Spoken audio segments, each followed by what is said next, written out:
Hello, I am Prerna and welcome to my channel eLearners, and today I will discuss a term that is postmodernism, post-structuralism and deconstruction theory.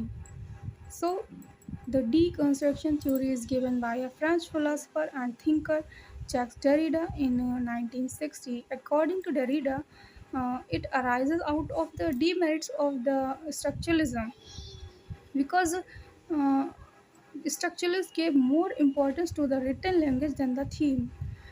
जो Derrida है उनके according जो post structuralism है वो कहीं ना कहीं structuralism की डीमेरिट से ही निकल के आया है। तो पोस्ट स्ट्रक्चरलिज्म को जानने के लिए पहले हम स्ट्रक्चरलिज्म के कुछ की पॉइंट्स जान लेते हैं।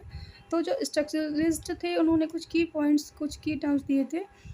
For example, the concept of binary opposition, concept of fix knowledge और universal truth, concept of objective knowledge and concept of signifier and signified.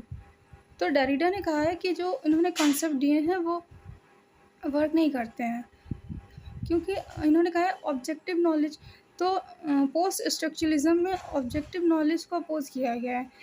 Derrida के अकॉर्डिंग अगर दो लोग एक ही मान लीजिए दो लोगों को कहा जाता है कि आप पॉपुलेशन पे अपने थॉट दीजिए या ऐसे लिखिए, तो दोनों लोग लिखेंगे जो वो सही होगा, लेकिन दोनों का जो एक्सप्लेनेशन रहेगा वो डिफरेंट होगा। अगर आप किसी पोएम को, किसी टेक्स्ट को पढ़ते हैं और सेम टेक्स्ट आपका फ्रेंड पढ़ता है, उसके बाद दोनों से अलग अलग उसका एक्सप्लेनेशन लिखवाया जाए तो वो एक्सप्लेनेशन अलग अलग होगा।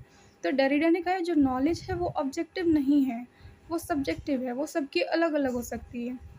इसी तरीके से जो मीनिंग है किसी चीज़ का वो फिक्स नहीं है।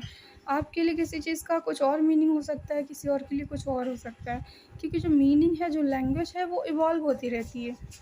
आप जब बचपन में छोटे थे तो हिस्ट्री पढ़ते थे, तो जो वार वगैरह उसमें पढ़ते थे उसका मीनिंग आपके लिए कुछ और था, बट जब आप ग्रो अप हो गए उसके बाद जब उसको पढ़ते हैं तो उसका मीनिंग कुछ और है। तो इन्होंने कहा जो ट्रुथ है वो भी यूनिवर्सल नहीं है, जो सत्य है वो भी बदलता रहता है, इवॉल्व होता रहता है। तो इस तरीके से जो स्ट्रक्चरलिज्म के कॉन्सेप्ट थे उसको अपोज किया है डेरिडा ने, और इन्होंने कहा है जो टेक्स्ट होता है, जो रिटन लैंग्वेज होती है, उस पर इतना ज़्यादा फोकस नहीं करना चाहिए, थीम पे फोकस करना चाहिए, क्योंकि जो मीनिंग है वो किसी भी वर्ड का फिक्स नहीं है, वो सबको अलग अलग डिफर कर सकता है। तो ये छोटा सा टर्म था। आई होप आपको ये वीडियो अच्छा लगा होगा, यूज़फुल लगा होगा, और अगर आपको ये वीडियो अच्छा लगे तो please do like, share and subscribe. Thanks for watching.